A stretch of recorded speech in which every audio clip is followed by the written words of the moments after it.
자, 이번 시간부터는 형용사를 만드는 법을 배워보도록 할 건데요. 여러분들 형용사를 만든다라는 게 정확히 뭘 의미하는 건지 조금 궁금하죠? 이건 여러분들이 이전에 배웠던 것이기도 한데요. 한번 복습해 보도록 할게요. 자, 우리말을 먼저 이해해 보도록 할게요. 담장 위에 그 고양이는 잔다라는 표현에서 보시면은 담장 위에라는 표현은 고양이를 꾸며주고 있는 형용사 표현이라는 것을 알 수가 있죠. 그러면 여기 있는 형용사 표현을 좀 더 자세히 살펴보도록 할게요. 담장 위에라는 이 형용사 표현은 가만히 보면은 담장이라는 명사에다가 추가적인 의미를 더해서 형용사로 만든 것이라는 것을 알 수가 있는데요. 우리가 배우고 있는 영어에서도 그 개념이 똑같다라고 할 수가 있는데요. 보시면은 on the wall이라고 하는 이 형용사가 앞에 있는 고양이라는 캣을 꾸며주고 있다라는 것을 알 수가 있겠죠. 그렇기 때문에 이렇게 만들어지는 형용사는 보시면은 명사인 the wall에다가 앞에다가 전치사를 갖다가 붙여가지고 형용사가 된다라는 것을 알 수가 있습니다. 자, 우리가 방금 봤던 것처럼 영어에서 전치사라고 하는 것은 명사의 앞에 결합을 해서 명사를 형용사 표현으로 바꿔주는 역할을 하는데요. 이러한 것을 문법적으로는 전치사 구라고 표현을 합니다. 자, 구라고 하는 말이 나왔는데요. 이렇게 문법적인 용어가 나올 때는 조금 난감하죠? 이 구가 무엇을 의미하는지 정확하게 한번 알아보도록 할게요. 자, 여러분들이 문법적인 용어들은 조금 재미없다 할지라도 이해해둘 필요는 있습니다. 이러한 문법적인 용어들이 선생님들이 굉장히 많이 쓰고 있거든요. 그러니까 확실하게 이해해두는 것도 필요합니다. 그럼 보도록 할게요. 그 고양이는 잔다라고 할 때는 이런 것을 문장이라고 합니다. 그리고 커다란 그 고양이는 잔다, 마찬가지로 문장이죠. 앞에 형용사가 붙어 있을 뿐이에요. 그런데 이런 형용사가 붙을 수도 있습니다. 보시면 마찬가지 문장인데 담장 위의라는 형용사가 이렇게 붙어 있죠.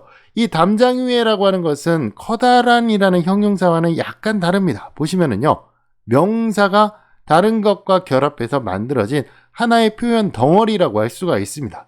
이러한 것을 바로 어구라고 부릅니다.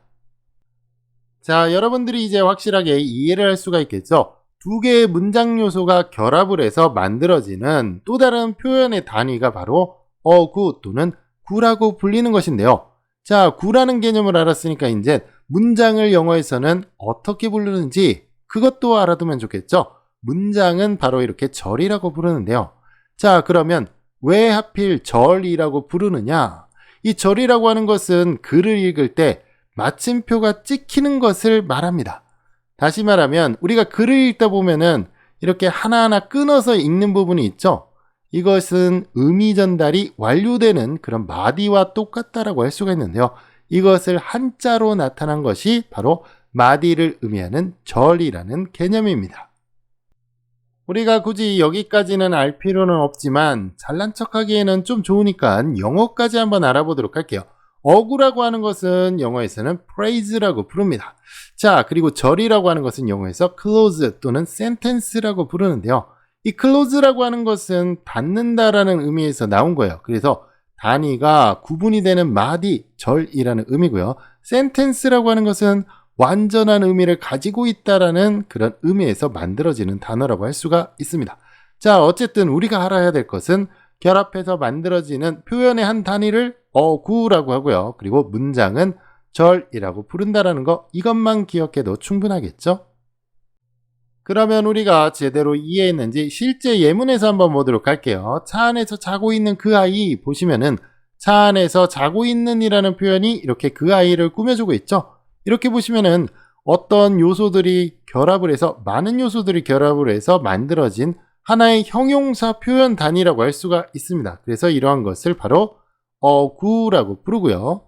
이렇게 차 안에서 자고 있는 그 아이는 잔이다라는 표현이 있는데요. 이것은 하나의 문장이 전체가 있는 것이라고 할 수가 있겠죠. 그래서 이것을 절이라고 부릅니다. 그러면 확실하게 알 수 있도록 정리 다시 한번 해보도록 할게요. 어구라고 하는 것은 문장의 요소들이 결합을 해서 만들어진 또 다른 표현 단위라고 할 수가 있고요. 절이라고 하는 것은 주어 동사가 완벽하게 있는 하나의 의미를 전체를 전달해 줄 수 있는 마침표가 찍어 있는 바로 전체 문장이라고 할 수가 있겠죠. 이 부분 확실하게 기억을 해두시기 바랄게요. 그러면 우리가 앞에서 전치사를 이용해서 만든 표현 어떻게 부르는지 다시 한번 짚어보고 문제 풀어보도록 할게요. on the wall이라고 하는 것을 보시면은 전치사를 이용해서 명사를 형용사로 만든 표현이죠. 그렇기 때문에 전치사와 명사가 결합되어서 만들어진 형용사 덩어리, 다시 말해서 전치사 구라고 할 수가 있습니다. 그러면 간단한 표현들 저랑 함께 연습해 보도록 할게요. 자, 보시면은 나의 반 친구들 중에 한 명 이렇게 되어 있는데요. 이것은 우리가 전치사 부분에서도 연습을 했던 것인데요. 복습이라고 생각을 해보세요. 자, 한 명을 나타내주고 싶으니까 one이 나오고요. 그 다음에 of my classmate 이렇게 나와야겠죠. 그래서 전치사 플러스 명사가 뒤에서 형용사로 꾸며주고 있다는 것을 알 수가 있고요. 또 다른 표현 보도록 할게요. 그 기계의 일부 이렇게 되어 있는데요. 일부를 나타내주고 싶은 거니까 파트가 나오고요. 그 다음에 그 기계의라고 하는 거 전치사 플러스 명사로 뒤에서 형용사로 붙여준다는 거 알 수가 있겠죠? 자, 이번엔 방 안에 있는 아름다운 숙녀라는 표현이에요. 자, 내가 나타내고자 하는 것은 아름다운 숙녀를 나타내주고 싶으니까 이렇게 beautiful lady가 먼저 나오고요. 그 다음에 뒤에다가 in the room이라고 하는 것 전치사 플러스 명사로 형용사를 만들어서 붙여주면 되겠죠? 자, 마지막으로 한 문장 더 보도록 할게요. 한 행복한 가족의 아이들 이렇게 되어 있는데요. 아이들을 나타내주고 싶은 거예요. 그러니까 이렇게 아이들이 먼저 나오고요. 그 다음에 형용사는 뒤에다가 전치사 플러스 명사로 갖다가 붙여야겠죠. 그래서 이렇게 뒤에다가 전치사 구를 갖다 붙여서 표현을 완성했습니다.